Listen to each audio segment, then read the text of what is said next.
G'day, you're listening to the Virtual Staff Room, and this is episode 20, The Kiwi Connection.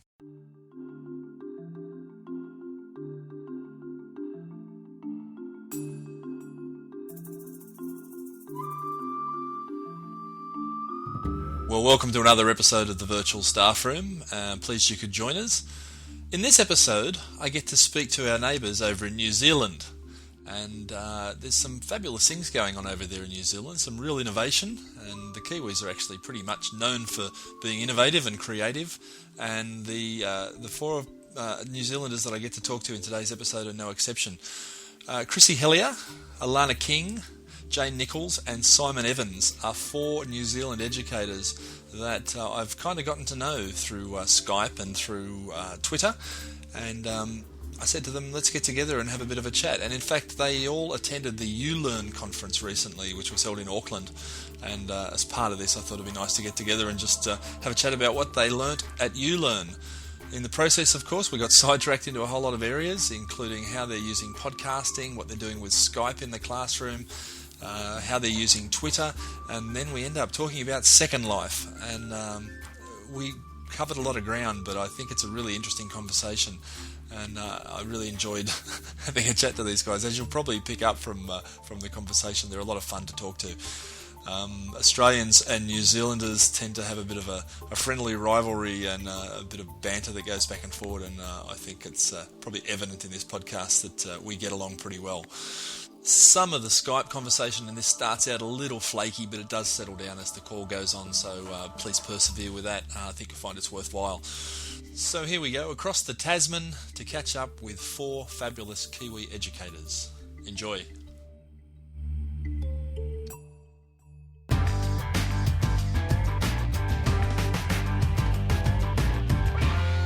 Well, while we're waiting to get that sorted out, I thought we might just start by just some introductions. So I'm talking to some teachers from New Zealand, and we've got online here Chrissy Hellier. Do you want to just tell us where you are in New Zealand and what you teach and a little bit about yourself? Oh, there's not much to tell. I'm a really boring person that lives in front of the computer, but I live in Napier, which is on the east coast of the North Island of New Zealand, the good island. Woohoo! Sorry, Jane. Sorry, Alana. And I teach Year 7s at Taradale Intermediate School. Cool. Alana, let's try this. See how your voice holds up here. Okay. I teach Year 4 and 5 children in Nelson, which is the top of the South Island. I teach full-time, one class. Nice. Excellent. Thank you. Jane Nichols. Hi, well, I'm on the mainland, on the east side of the South Island, right down the bottom at Dunedin, and I normally teach Year 5-6 students, but this year I've got a year off for an e-fellowship, and I've been researching podcasting in education and its effects on oral language. And I'm also an ICT facilitator, so I go around to 11 schools and run workshops and professional development for teachers in information and communication technology. Wow, excellent. Well, she sounds really important, doesn't she? I'm impressed. You want to run this thing? You don't need to interview us, Chris. We're all leaving. You can just interview Jane. But I'm not in the classroom this year, so I'm not real. Oh, right, you're one of those people. Yeah, you don't really exist. No. And Simon Evans is on the side here. And Simon is having trouble coming online, which is really interesting because Simon's big thing is Skype. That's what he's best known for, his work with Skype. And he's the one guy that can't seem to get online right now. So hopefully we'll work on that. Can one of you guys just Twitter him or I've done that. Him or something? And you got any reply? No, nothing yet. Okay.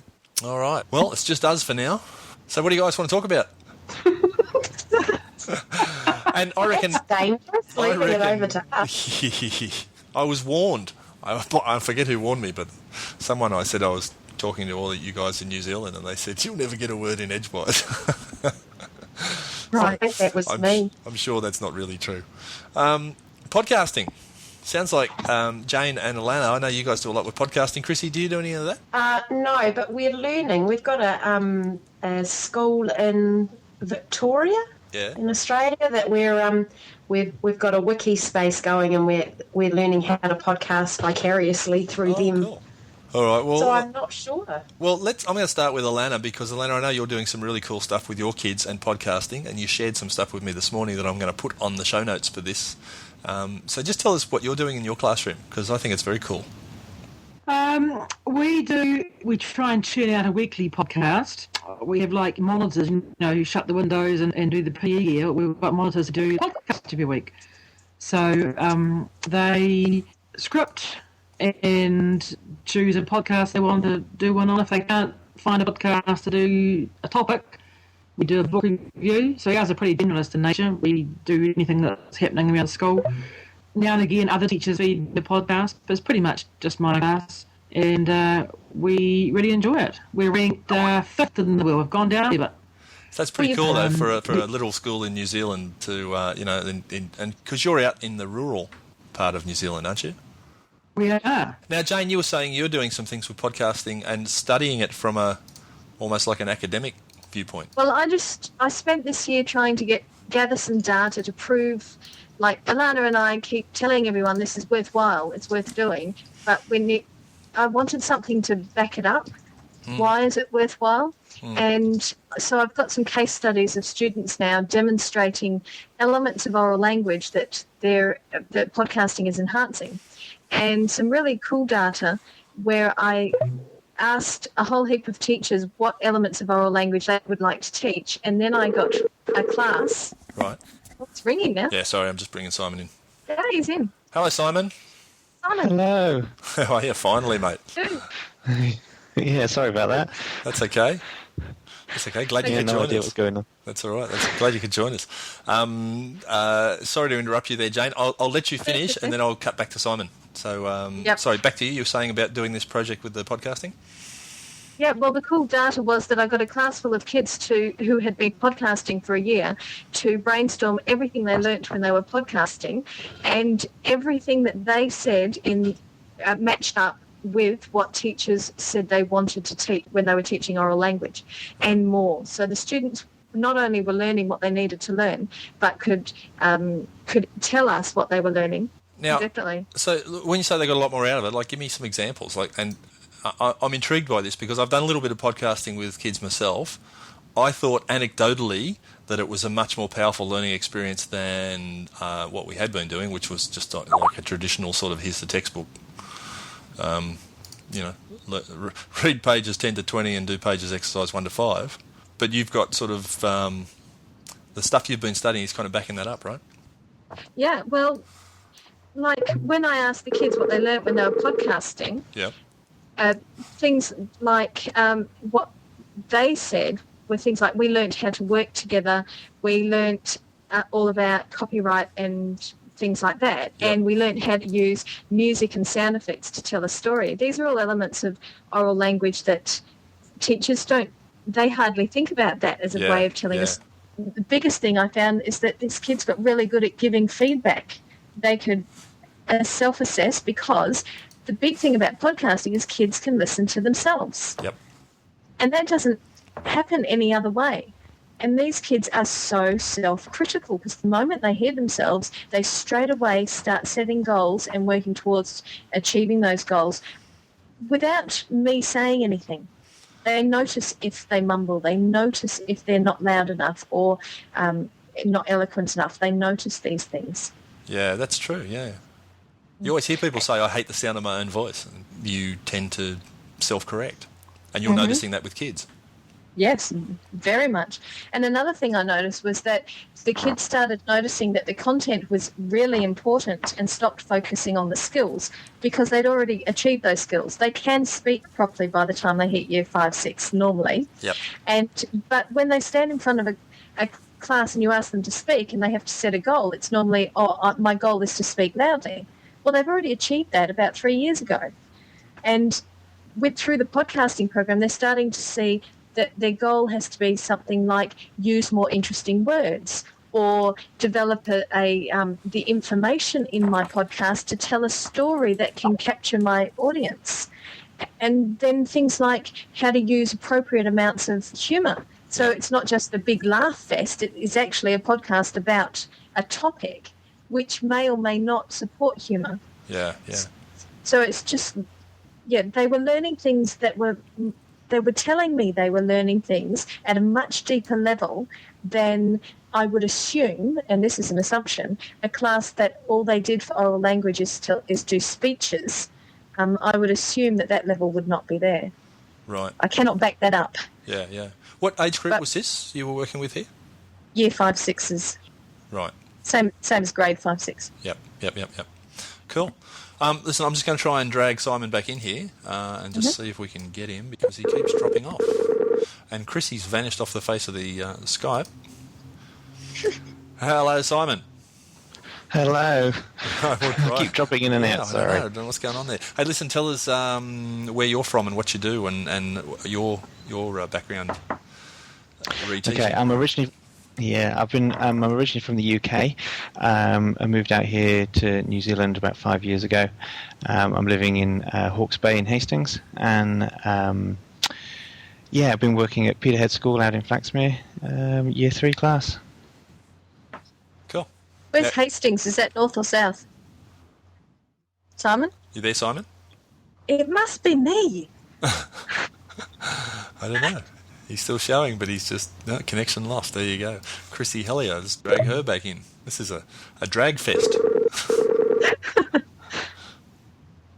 Hello, Chrissy. Gosh, isn't it awful tonight? Yeah, what's going on? Something across the Tasman is not really happening. Look, the internet has been really, really dodgy over the last couple of days. I wonder if it's because of the long weekend and all of us fellas are online. Yes. To everyone outside Australia and New Zealand listening to this podcast, dodgy means not working very well. I keep forgetting about the slang. Yeah, well, that's okay. So we were just talking about the podcasting, and Simon keeps dropping in and out. So he's just messaged me to say there's something up with his connection. We'll try him one more time. See if we can actually get everyone in the room all at once. Hey, Chrissy. Yeah. Where's Hastings? It's about 20 minutes away from Napier. It's sort of heading down towards Wellington. Oh, okay. Cool. Simon's back. He can tell you for real now. It's not 20 minutes, come on. I can do it in 12 and a half. So, listen, hey, you guys were all at ULearn 07 recently in Auckland. Yeah. We were. So, and I was following you on Twitter, and it sounded really exciting. It sounded like a great conference. So, someone want to just fill us in about that? Alana, why don't you just tell us your impression? The thing I enjoyed most about it was the Blogs Cafe and actually meeting people for real that I had only met via their blogs, as it were. I think Ewan McIntosh was great in that he sort of like was a figurehead for it in some way. And the message, you know, it was for me it was a trifecta. I met Cheryl Nussbaum Beach in March, David Warlick February, and now Ewan as well. So I felt really pleased with the connections I'll be able to make through being able to be part of the New Zealand's ICTPD project. Yeah, very cool. Well, thanks Jane for that one. It's good. Is that the first time you three had met in person at ULearn? No, Jen and I had met before. Chrissy from about 5 minutes until my battery ran out when I was talking to David Warlick. But others not really, no. Apart from Rachel, who's in Nelson anyway. Right. It was really good. Cool. Yep. And Rachel's I met Simon and Chrissy for the first time at ULearn. Okay. That was really funny. Cool. And I met Simon when he was in Australia at the Gold Coast about a month or so ago. That's right, doing the whiteboard conference. Yeah, we ended up sharing a room together. We were roomies, yeah. So it's an incredibly small world. It always just hits me. And Simon's just signed in a second time, so we're going to give him another go. Here we go. Fingers crossed, everyone. He's back. Hello, Simon. Hello. Oh, the wonders of Skype. You know, we were just saying before... It drove me insane. we were just saying before that you're the Skype guy. Because you do some really cool things with Skype, right? Gone again. He would if he was here. Because that was Simon's thing when he came over to the Whiteboard conference on the Gold Coast, and he was actually doing presentations about Skype. Just like how you Photoshop people in, you might need to Skype shop him in. We can do that. So let's ask him questions, and then we can, get him to say other things, and we can cut them in and out. That's right, completely inappropriate things. Yeah, that sounds good. And quote him. That's right. Yeah. That's right. Ooh. I think the internet is a series of tubes. Simon. Yeah, so let's just go back to you, Learn. So, you know what fascinated me? Because you guys all sort of gathered together in the front row, or somewhere near the front, Not quite the front. to one side of the stage, and were twittering away and acting like teenagers. Yes, we were. I know, it was naughty. I was trying to pretend I wasn't with them. You were the sensible adult, were you? I was trying to appear that way. The thing that we nearly got in trouble for at ULearn is that the guy who was doing all the emceeing, he is in our Twitter friend list, and we were sitting there twittering our comments about the keynote speaker, and he told me afterwards that she was actually using his computer, and he was very glad he'd turned Twitter off. Because it could have just popped up on her screen. So what is it about this technology that brings out the naughty child in people? Oh, I think we're all a bit of a high at the time. Yeah, you sounded like it, like from just following the Twitter conversation. Mm. The other thing that really struck me about all of that is how vicariously I felt like I was actually there, even though I was getting these just little short 140-character blasts of, sentences. And yet it gave me a real picture of what was going on there. Sorry, I was just going to say the best thing about Twitter is that you start getting these personal relationships with people going. Mm. It's just those small amounts of information that actually lets you know people. Mm. And it's so much more stronger. Like on our blogs, we try and be eloquent and intelligent. Mm-hmm. But in Twitter, you can say really stupid things like, I wish I could use my computer in the bath. I mean... Yeah. Was that you the other night? Yeah, it was. I agree with you. I think it is a really personal medium. And the funny thing about Twitter, I blogged about this the other day, is how ridiculous Twitter sounds when you first hear about it. Did any of you feel the same way? Yeah, I didn't get it. I thought it was a bit stupid to start with. I just totally didn't get it. I just thought, why on earth? I mean, as if blogging's not bad enough. People say, why on earth would you want to blog? Why on earth would you want to tell the world, talk about stuff and expect anyone's interested in it? But when it comes down to, let's summarise what I'm doing right now in 120 characters or 140 characters and post it out to the world, it sounds like such a strange concept until you get the network behind it, and then you realise how powerful it is. Mm-hmm. But try explaining it to someone else. Mm. You just got to basically leap in, don't you? Yep. And go with it for a bit and get the hang of it. So how long have you guys been twittering? Ooh. A lifetime. You have not. 160 characters or less. Oh, that's an interesting question. I suppose we could go back and have a look. I know it's been after, it was after Tuans, which was, February? So it's really not that long ago. Right, yeah. 500 updates worth. So you've done 500, have you? Yeah. Oh, have About you? it, Wow. yeah. Does it tell you when you actually joined? Yeah, it does. I'm going to have a look.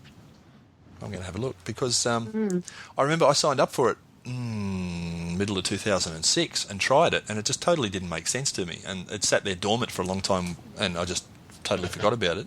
But how many of you use a piece of software on your computer like Twitterific? Yeah. Twitterific, yeah.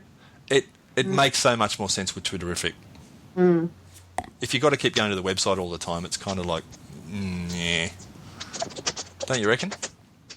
I think some people, though, Twitter things that we don't want to know, like, I don't know, I got up. Isn't it funny? I'm sitting here, I've just had 3 chats pop up on my screen. You just get so used to being connected with people that when I open my computer and nothing comes up, I feel quite lonely. Hmm. So I know, I check back and say, somebody talk to me, please. Yeah, I need a tweet from someone. I want to know what some Red Sox or something in America just won some game playing some sport or something. People keep going on. Whereas rugby is really important we know about. Yeah. Yeah, I get a lot of that. People talking about, like, this team beat that team and they've just scored a touchdown and whatever. And I guess there are some things that kind of like, I just go, oh, yeah, it's just really not that intriguing to me, but I guess they are to other people. But I think that the thing is, like, lots of teachers say, well, what's the educational value in this? Why would we use it? And I think the point is, here we are on a Monday evening having a conversation across two countries about our jobs and our lives and supporting each other. And I think there's huge educational value in that. Yeah. I mean, the professional development is amazing. It makes the job so much easier and so much more fun. Yeah, well, I think it was interesting where Derek Winmouth suckered us all into saying what our thoughts were about ULearn.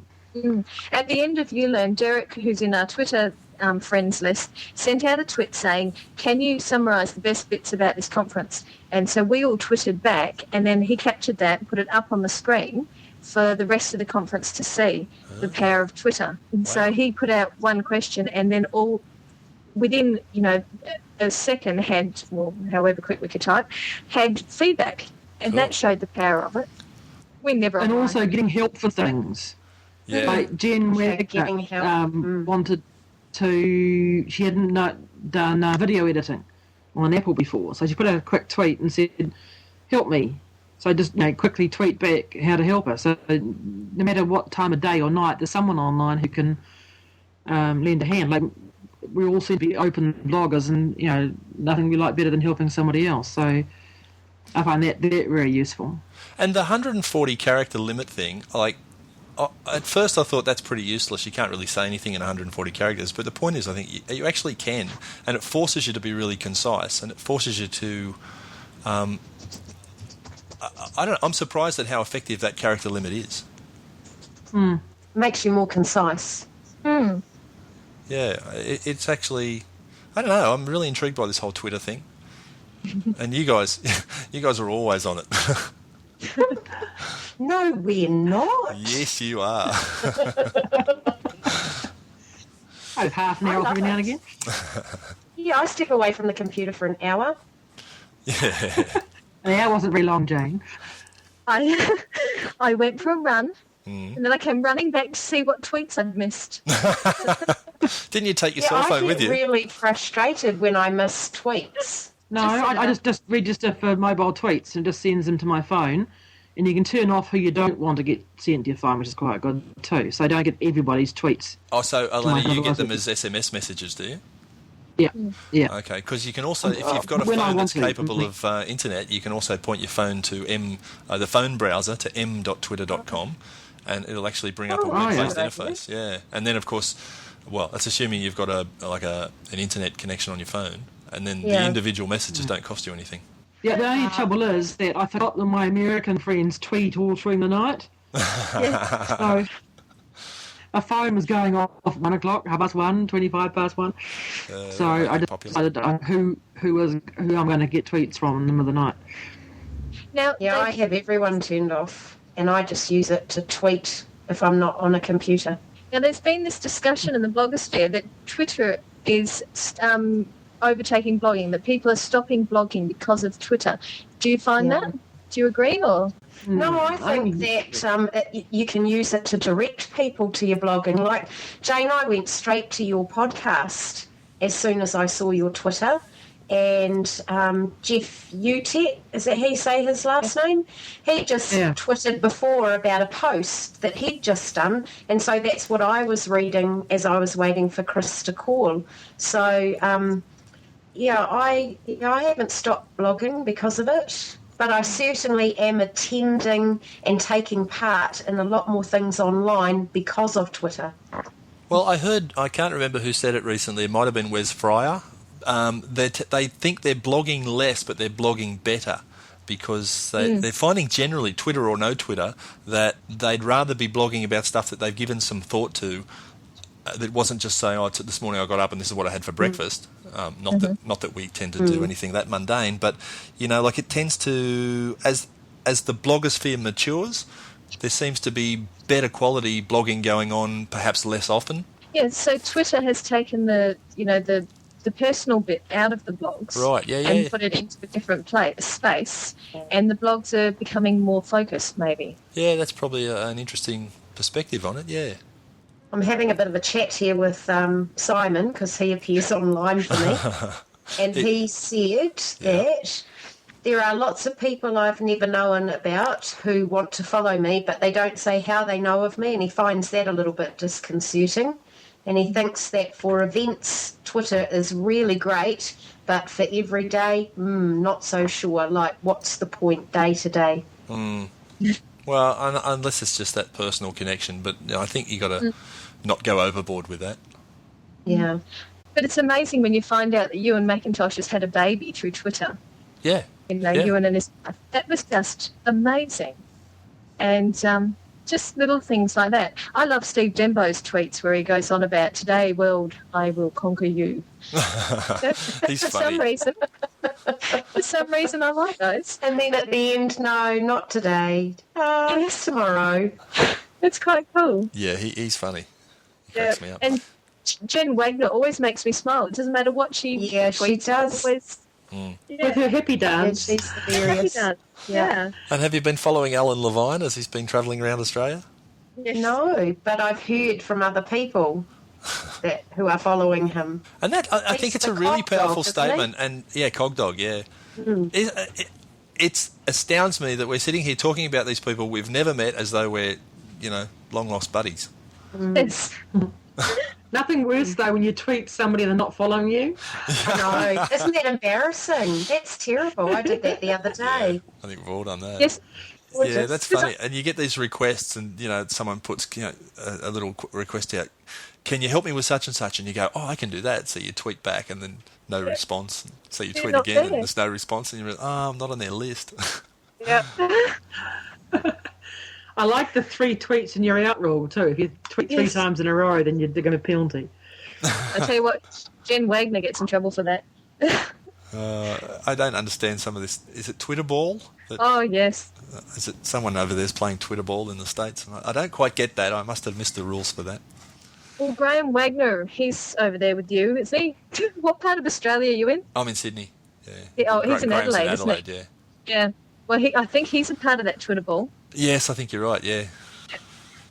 Oh. Well, see, it takes all types to make the world go round. It does. But, yeah. Oh, it's really interesting.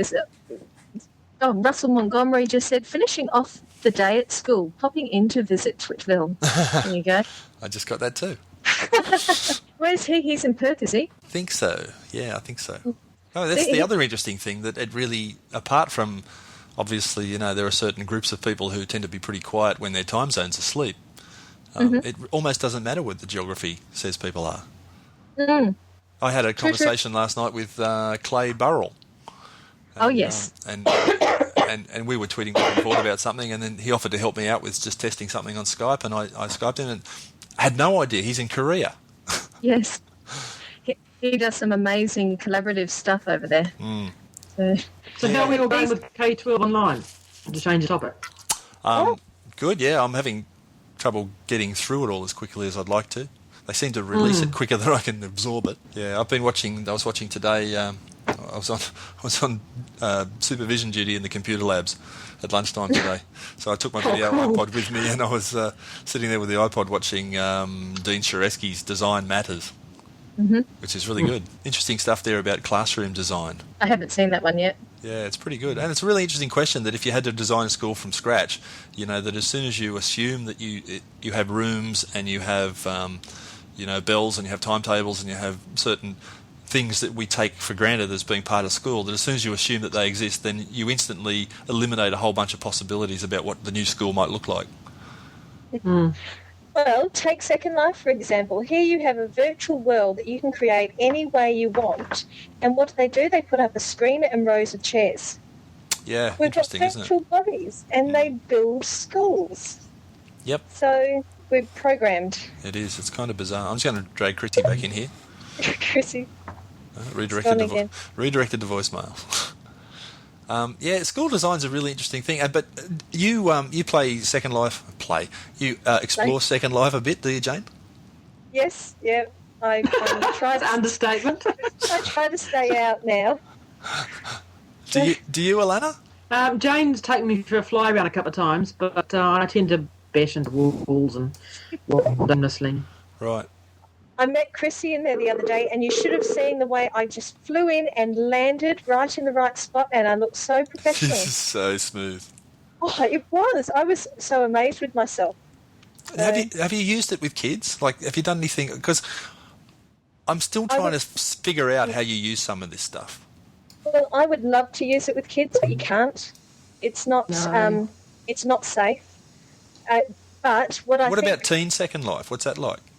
Well, to get in as an adult, to get into teen Second Life, you have to go through rigorous security checks because adults aren't allowed in teen Second Life. So there are certain places where teachers can go, but you need to be checked out by the police first before they'll let you in.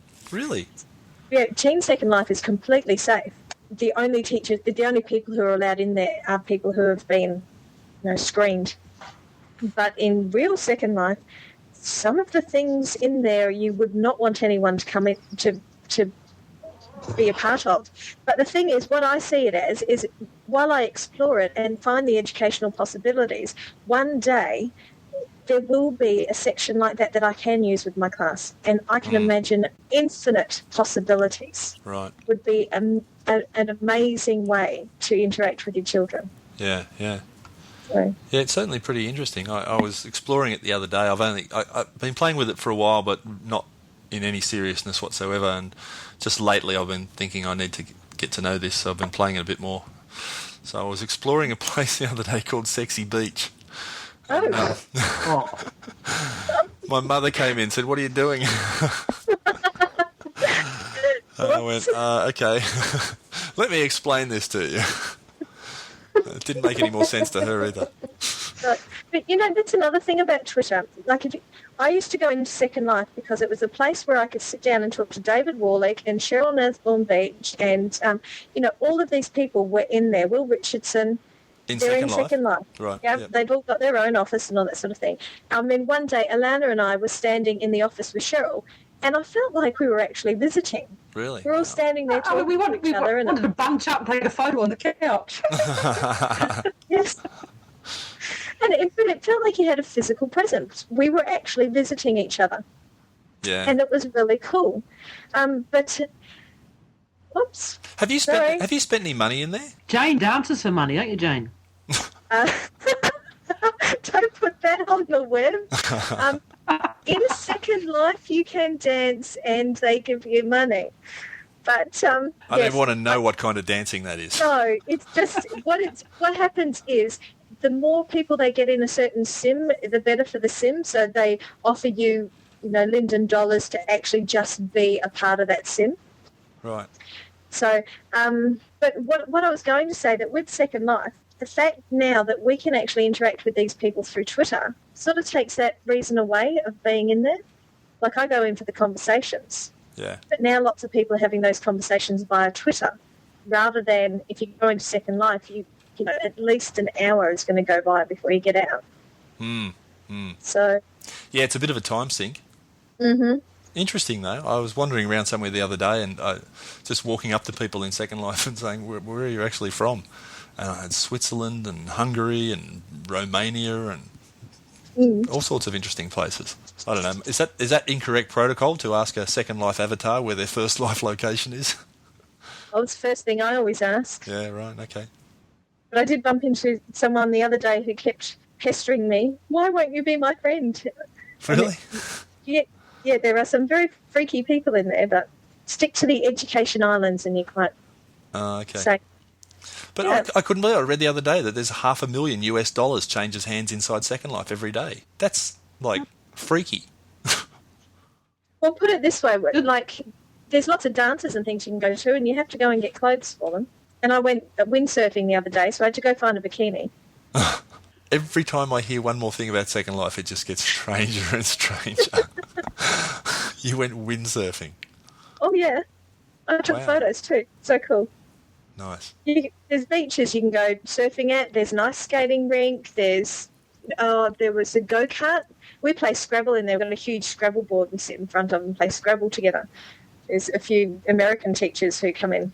Wow. I can see I'm going to have to spend more time in there to find out more about this stuff because I'm still getting at the stage where I bump into walls and trip over people. So Somebody told me to get out of the way the other day because I was standing on their foot. they told you to get out of their way. Yeah, I don't know how to get out of the way. You tell me. Yeah. I'm an avatar, stupid. That's right. But isn't it funny Yeah. how personally invested you are? Like you bump into someone in Second Life and you get all embarrassed and, oh, I'm so sorry. Yeah, it is. It's bizarre. But there's some really nice people in there. I walked past someone the other day in there, and they were every time they went to talk to me, they'd pull out this white laptop. Well, I've got one of those. Yeah, me too now. And I said, "That's a really cool idea. Where'd you get the laptop?" And he says, "You want one?" And he gives me a laptop. Well, if you meet me in there, I'll give you some roller skates. Oh, nice. And do you actually skate on them? Yes, you do. I can give you a ball gown. A ball gown? Yeah, I can give you one of those. Oh, and I can give you the caramel dance. Oh, no, I want the caramel dance. You have I'll to give it to you me the next time I caramel come in. dance. Okay, all right. Do I dare ask? Caramel dance. Do I dare ask what your Second Life names are? Well, I'm Mine's Joe Scrumple Jash- Schneider. Sorry, Ilana. What are you? Scrumple Schneider. Scrumple Schneider. Yep. Nice. Jane. I'm Joe Jash McMillan. Excellent. And Chrissy? I want to change mine. Yeah, me too. I am Glex9 Harrop. And I am Outback Don't ask me. Outlander. Outback Outlander. Okay. Yeah. That's pretty Righto. good. Right. It really is quite bizarre. Do you put it on your CV? Well, I've got it on my blog. I've got I am Joe Jash McMillan. You get very I want to know attached. how to land without falling flat on my face. I, I want to land like you did. I believe Yeah, Jane I did a land. very classy landing I in know- front of you the other day. That was really classy. I, on the other hand, landed naked in the fire in the bloggers cafe. Hey, So Chrissy, that's an entrance. you hold down your function key and your down arrow, and that's how you land. Which function key? I've got 19 of them. Oh, it's down the bottom where it says FN next to your control key. Ah, interesting. Cool. You learn something new every night. Yeah, and that's what keeps it interesting. And you're absolutely right. You do learn something interesting every night, Yep. something new every night, and that's I think part of the magic of all these networked technologies because you really do keep learning all the time. But it's driven by people still. Mm. No, it's still from people that we're learning. It never ceases to amaze me how helpful people are and how willing they are to lend a hand and get you started or get you finished or fix you. And you know what's funny to me is when you hear people who kind of don't get this stuff and they think, oh, you're so antisocial. You sit in front of that computer all the time. And they don't realise that I'm actually interacting with probably 5 times as many people as they're interacting with at the moment. Yeah. And I find it an incredibly social environment. And wouldn't it be Very. great if our classrooms were this rich Yeah. with conversations and support and that sort of thing? Mm. But we have Skype on all the time, all day, and my students are just used to people ringing us. The other day we got a phone call in the middle of maths asking us which way our toilet flushes. Wow. And it was Lisa Parisi from America whose kids were interested in, or they were having a conversation about which way the toilet flushes on the other side of the world. And Lisa said, hang on a minute, a friend of mine in New Zealand is online. I'll give her a call and see what she says. So they just Skyped right into the classroom. Oh, isn't that Skype cool? was a bit dodgy. So immediately 2 of my kids put their hand up and said, oh, Miss H, we can go into the toilet and film the toilet flushing for them. So they grabbed the camera and off they went and they made a Wouldn't little it be mini different, movie. though? Oh. If you recorded it through your webcam, wouldn't it be back to front? No, we got a camera. We got a digital camera and used the movie function on the digital camera and filmed it and took a photo of it and then Skype filed that file over to them so that they could watch it on their whiteboard. I saw Michael Palin on TV once stand on the equator and the water just went down the hole. Didn't go left or right. It just went down. I was very impressed. Yeah, ours just goes down. Oh, hang on. Have we done our research here? Do you guys know whether this is true or not? because it actually doesn't You're work. on TV. It must be true. What? It really doesn't work.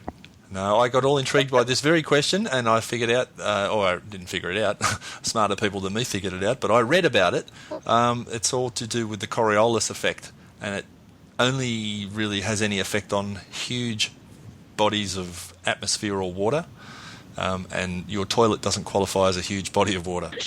Now, it's got to do with the Earth spinning, and it spins faster at the equator than it does at the poles because it's obviously further around, and so as the Earth spins, it tends to pull the atmosphere in a direction at the equator faster than it does at the poles, and so that's where you get the spinning motion of the atmosphere from.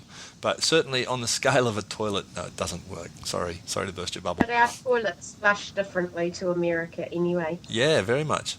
That was kind of fun finding that out because they thought that it would flush the same way, and they were quite intrigued that ours didn't rise up and twirl around. It just went straight out. And you know what? I reckon there's a whole project in that because when I went to live in Canada for a while, just little things like realising that the plugs for the electricity are different, and just little things like that you kind of take for granted after a while. But when you first get there and you wander around the house going, wow, check this out, all the plugs are different. Check this out, there's no switches on the electrical cords. Check this out, there's no, the toilet flushes differently. And it's all those little things. I reckon that'd make a great collaborative project. You could call it, littlethings.com. And just compare all these just little tiny differences. Wouldn't it be cool? I mean, even moving from Australia to New Zealand, which you would think would be very, very similar, when we moved here, there were so many things that were different. I mean, and lots of people think that Australia and New Zealand are basically the same. That would be so cool to do. Would be. Actually show the differences between New Zealand and Australia. Yeah. With accents being top of the list. That would be excellent. That'd be nice. So you could brainstorm with the kids, make a long list of all the things that they want to know about, and then compare the list between the two countries, and then the kids could go out with their video cameras or their digital cameras or their voice recorders, depending on what it is they're talking about, and just document the whole thing. I'm going to pitch that idea, and I'm going to do that with Anne, because we've got a wiki going already and we're podcasting, so that's what the kids can go and do. Cool. Well, I think that's a great idea. Make sure you tell me when you've done it, and I can link to it. Well, I suppose I better let you guys get on with your evening. It's what time is it in New Zealand? 9:30. It's usually. Yeah. So I'm going into Second Life, Jane. What about you?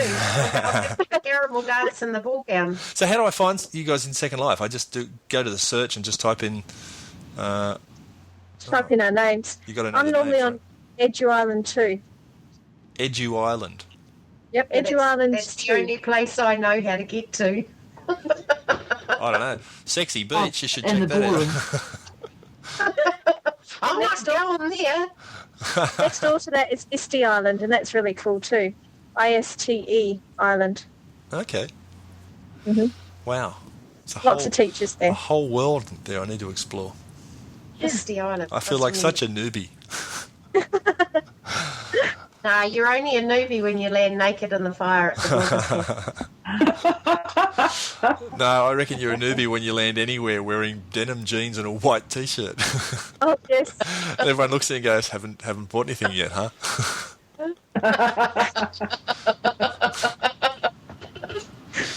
Yes. Well, I can give you a ball gown. I already told you that. Have any just to finish off on the Second Life thing? Has any of you done like the sex change thing and been someone who you're not, and just like totally been a different character, different sex, different whatever? No. I haven't, but my husband, and this is, my husband hasn't done the sex change thing, but he goes into Second Life as a full goth. He's white face, long black hair, long jacket, big boots, and he goes to the goth nightclub and stuff like this. And he's a mild-mannered lecturer at the university here. He lectures in film and media studies, so he's taken on a completely different persona. Wow, I think that'd be really interesting to go in as someone you're not and just see, purely from the sociological sort of, curiosity point of view, just seeing how people react to you differently. Yeah, well, that's why he goes in the conversations he has. Yeah, I look a darn sight better in Second Life than I do in real life. David Warlick reckons he's one of only 2 people in the world who has avatars that look older than their actual self. Oh, David Warlick's avatar looks quite young, actually. Really? I think, from what I've seen of it. Yeah. From what I've seen, it's pretty difficult to make an old-looking avatar. I know. I tried to. You know how you can put on the body weight, and I thought I can't possibly make it really thin. I have to at least, put 1% of body weight on, just so it can't be vain. That's right. But it also gives me the option that I can lose weight at any time if I want to. That's right, yeah, because every female in there is tall, skinny blondes, and every guy is this muscular, well-built hunks. Yeah. And on the Just internet, like real life. yeah, on the internet, nobody knows you're a dog, right? I like that.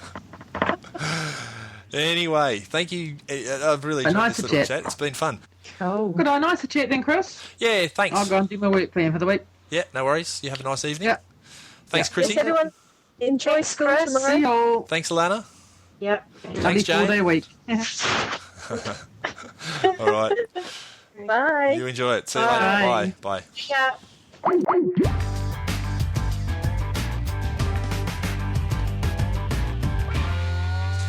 Well, there you go. If that doesn't make you feel like packing up and jumping on a plane and going to ULearn next year and joining in all the fun with those guys, I don't know what will. So thank you to all four of you for joining me this episode. That was great fun. And also Rachel Boyd. Rachel is another Kiwi educator over there, also doing some wonderful things. And Rachel was supposed to join us for that. Unfortunately, she couldn't join us, so that's a bit of a shame, but never mind, we might catch up another time. I would just like to say thank you again for joining us here on the Virtual Staff Room. Don't forget you can visit the website over at www.virtualstaffroom.net, and you can download the podcast from any reputable podcasting service, including iTunes, where you can get iTunes to deliver this episode to you every time a new one comes out. Just hit the subscribe button, and that's the last you have to think about it. It just turns up on your iPod. Until next time, my name's Chris Betcher, and you've been listening to the Virtual Staff Room.